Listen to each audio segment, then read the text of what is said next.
Mluleki Ntsabo, who's ready to give us the lowdown on the Proteas. Mlu, how are you doing? And did we ever think we'd be standing on the precipice of a clean sweep against Australia? Good evening, Simon, and our viewers. To answer your question straight up, no, I never thought, not in my wildest dream. But hey, this is the position that South Africa found themselves in, and one more game, and we could be making history. Mlu, what has happened in the Proteas camp? They seem to be in a good space at the moment. It was all doom and gloom a couple of months ago. Something's changed. Yeah, it's amazing. As you said, Simon, I wouldn't think I think it must have been about 2 months or so when South Africa didn't do well. It was on all fronts, across all formats. Things weren't going well, and fingers were being pointed at the selectors. And perhaps rightly so, if you look at how they have changed and tried to revive the squad by getting new players into the side to see what we've got in should we not have someone like A.B. de Villiers or Hashim Amla or Dale Steyn. We've seen some of those guys missing some games. Mone Morkel as well is on the sideline. But the plethora of these young players that are coming through and are performing so admirably. So it's so good to see now, and I think that has just changed to have those new faces in the changing room. That depth in the squad that you're talking about, does that take the pressure off the headline acts like the Dale Steyns and the Vernon Philanders, when you know you've got a Kagiso Rabada coming in who's just as good, and a whole crop of youngsters as well? Yeah, it does. I guess you just have you only have to look at what those guys have done, Simon. You know, if Monet is out, you're going to get a guy who's hungry and is waiting on the sideline. And let's not forget the guys that have been there before, and then they were given a chance or two who are performing domestically. The guys like Hardus Viljoen, who might be on a phone call away to come in and aid and help the side if there's any injury. So it's good. South Africa are in a good space, as you said. The dressing room is looking good. Smiles, and everyone's just enjoying their cricket at the moment. But it's good to see that those guys now, not that it will take any pressure off because they're big names, of course. But if we need someone who can just slot in for a game or two, then we got those guys who are waiting. And of course, you were talking about guys who went a couple of months ago. We're talking about all-rounders now that are just coming through. Dwayne Pretorius, Andy Lepehlukwayo, Wayne Parnell is back again, injury-free. So we've got those guys who can fill in the gaps now. Should those guys who are, should we say, starters in the first 11, if they're getting injured or they sort of lose their forms? And Lou, it wasn't too long ago when a player like Quinton de Kock didn't really know what his role in the team was. And it seemed like there was a bit of indecisiveness, or a lot of indecisiveness, from up top.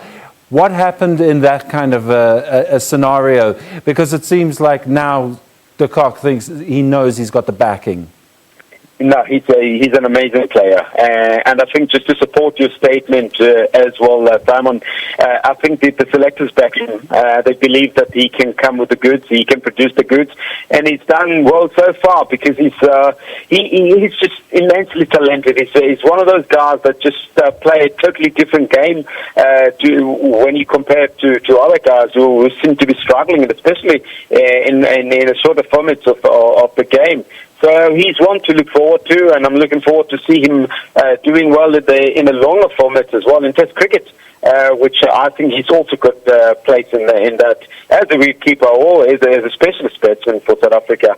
So it's good to see that he's producing and he's scoring some runs and knows his limitations as well. So he's going to grow with that. I think he's still young. He's about 23, and he's got a lot of time ahead of him.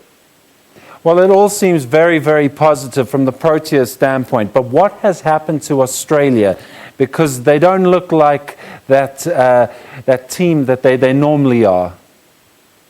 Australia, first up, they don't have Josh Hazelwood, they don't have Mitchell Stark. Those are prime bowlers up front for them. They do had a lot of experience. No James Faulkner, the all-rounder as well, who would have come in handy with the bat and the ball as well.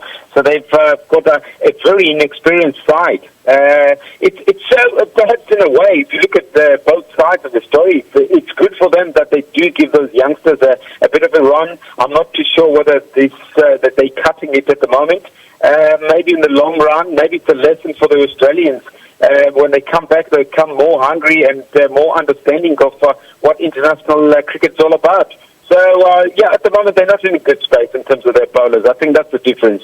Those two sides got strong batting lineups, but the South African side have been really brutal up front. They've been ruthless in terms of their batting. When they score runs, they put a score on the board. They put runs on the board. They are able to defend as well, and they came aggressive with the ball in hand.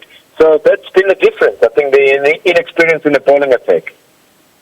And of course, after tomorrow evening's match at Newlands, it's on to Test cricket in Australia, and that surely will be a different kettle of fish, because I wager that the Aussies are not going to back down, especially not in the Test arena.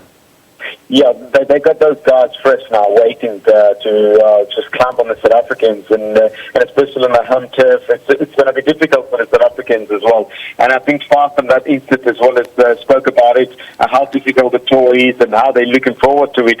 For some of the guys, it will be also a learning curve for the South Africans. And they want that mate. They've made no secret about it. They also want to improve their white ball cricket as well. So South Africa, at the same time, they're in a stage where they're growing. As also without their senior member in AB de Villiers, is someone that they're going to miss dearly on that tour. Mlu, thank you very much for your time. Pleasure, Simon. Thank you. Right, that was SABC sport cricket commentator Mluleki Ntsabo on the eve of the Proteas' fifth and final ODI against Australia. We're going to take a quick break.